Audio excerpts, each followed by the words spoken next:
იყო მცდელობა შექმნილიყო შთაბეჭდილება თითქოს სამოქალაქო დაპირისპირებამდე მივდიოდით, მაგრამ ორი ნაწილი არ არსებობს. ერთ მხარეს ქართველი ხალხია, მეორე მხარეს კი ერთი პარტიის რეპრესიული აპარატი. მინდა გითხრათ, რომ მმართველმა პარტიამ ნათლად განსაზღვრული რუსული გზა დაიკავა. რუსულ გზაზე დადგა და თავს ისე აჩვენებს, თითქოს ევროპისკენ სურს მოძრაობა. ეს იმიტომ ხდება, რომ მათ მხარდამჭერებსაც სურთ ევროპული გზა.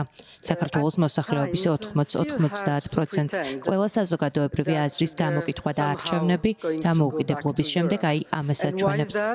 ქართული ოცნების ლიდერებს თუ სურთ, რომ რაღაც ნაწილი მაინც დარჩეს მათი ოცნების, ამ იმედის შენარჩუნებას ნაწილობრივ მაინც ცდილობენ. Გვჭირდება, რომ ტყუილებსა და დეზინფორმაციას ვებრძოლოთ. ამას თვეებია აღვნიშნავთ.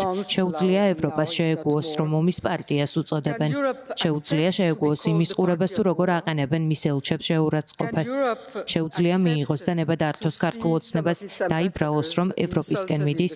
შეუძლიათ ევროპელებს მიიღონ ის ფაქტი, რომ საქართველოს პრემიერ-მინისტრი იტალიის, ესპანეთისა და რუმინეთის პოზიციასთან დაკავშირებით სიცრუეს ავრცელებს.